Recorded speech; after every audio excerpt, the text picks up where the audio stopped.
I'm going to teach you about one of the most common mistakes I see when people are planning their accessory dwelling unit, and that's to misunderstand the ADU laws around front setbacks. So this is a little confusing, and it comes up all the time. I've had 2 conversations in the past 2 days about it because people have seen that the state of California has 4-foot rear and side yard setbacks. It's across the whole state. That's great. It means that you can build 4 feet away from the property line. There's even some cases where you could use existing structures to build even closer to that. But what about the front setback? That's the problem that I keep running into. People don't understand that the front setbacks are often put in a completely different part of your city or county's code. And so they think, oh, the regulations don't mention a front setback. They do. It's just not in the ADU ordinance. And so today, we're going to go through how you figure out what your ordinances are and how you can figure out where you can put your ADU or whether it's viable at all. So you'll avoid this very common, very expensive mistake, and we'll talk about how to look it up, how to actually figure out your laws in your area, and then you'll be ready to go. You'll be ready to plan your ADU. So the key here is just to check. I'll make the screen a little bit bigger. The key here is just to check before you start planning. What's my jurisdiction? Do I have front setbacks? Do I have any front yard rules? And what is the front of my lot? We're going to spend a lot of time on number 2 and number 4 because those are the places where people have the most issues. But yeah, it's just this simple. And once you've done the work, then you avoid this big, expensive hassle. So one way to figure out if you have a front yard setback is to check Google, type front setback zoning, and then the name of your city or your county. Be careful, though, because you can find outdated ordinances sometimes. Also, you might find ordinances that don't necessarily refer to the explicit setback rule. They might say, check this other part of the ordinance for your setback. And you have to go find that document. So Google's a little limited if you're not used to reading city ordinances. You can do a free consultation with a guy like this, but that's also a little. That's limited too, because if I don't happen to already have the information, then I'll charge for my consulting services, and I thought it would be better to just equip you with all the information you need to go look it up on your own. So we're going to use MuniCode and a couple other tools today. They're all in the links in the description below. But this is the easiest way to figure out if there's a front setback that you should be concerned with. And just to give you a highlight, I've spoken to 2 people this week. One of them had a 50-foot front setback, and another one had a 20 to 25-foot setback. So it's a big deal. It can really challenge what you think you know about your project. If you're assuming 4-foot side and rear also applies to the front, and then you find out you have to be 50 feet away from the front, that's a big difference in your project. All right. The easiest way to break into this is we're going to just crack into an example. Let's look at 108 Cannon Drive, Orinda, California. I'm going to pull up a website called build.symbium.com. We've talked about it in some of our other videos. It's a really cool website that you can just punch in an address like that, 108, and Cannon Drive, Orinda pops up. And this website's good for finding a lot about your property. It's free.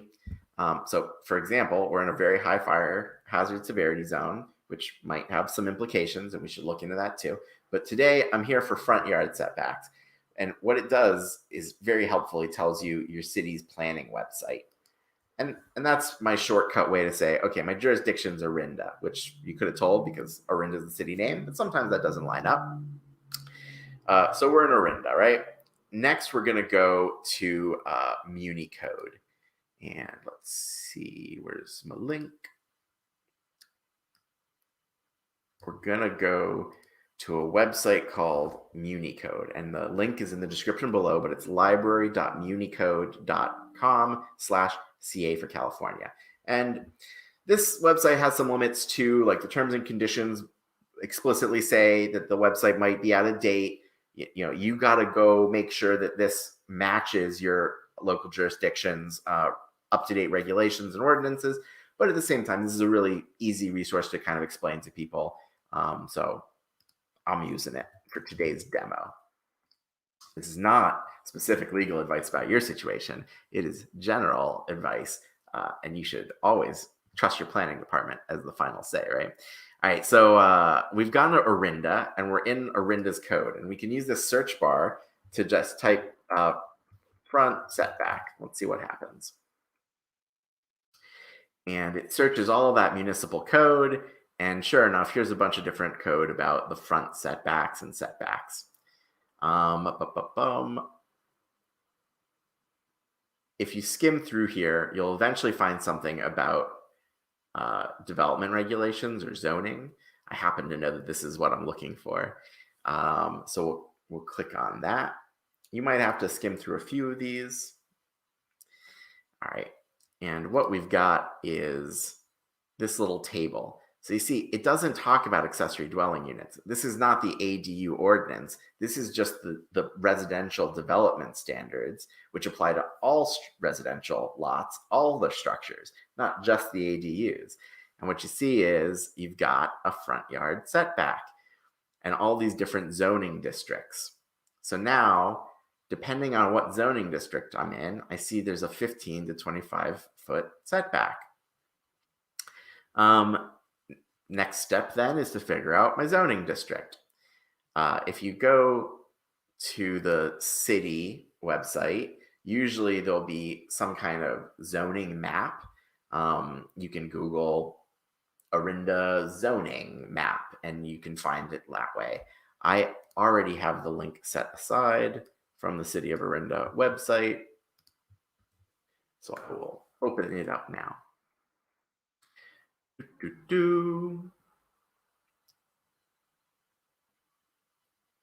As it's loading, beautiful map, overlay of the city, pretty cool.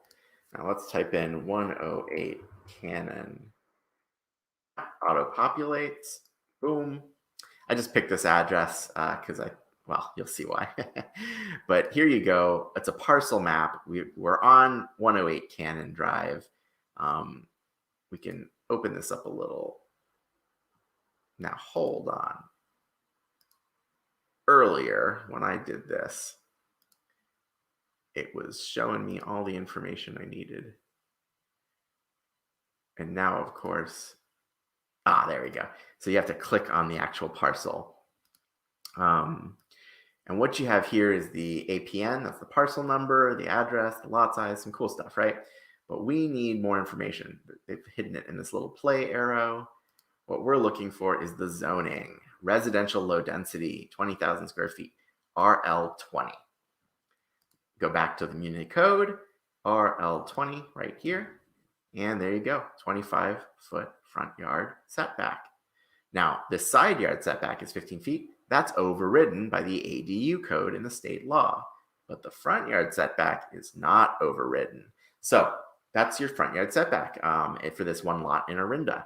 Now, I always end up kicking this back as the planning progresses. I'm going to hand this off to the architect team, and at my job at Inspired ADUs, they'll go through the whole permitting process and discover if there's any nuance to this beyond this basic table. But at a first glance, you can see in less than 10 minutes, we figured out what the front setbacks are probably going to be for our lot. And that's pretty cool.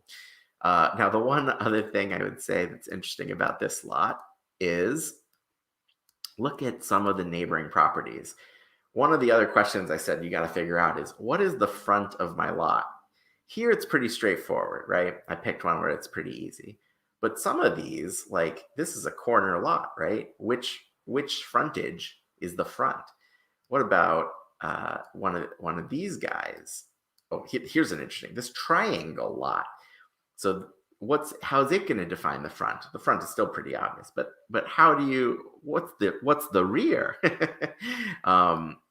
So what is the front? You think that's a pretty straightforward question. You got a street, and there's a front that faces the street. There's sides that are not that are touching the street. They're sort of at the corner with, and the rear is whatever's the farthest from the front. That's relatively straightforward example from Santa Clara County.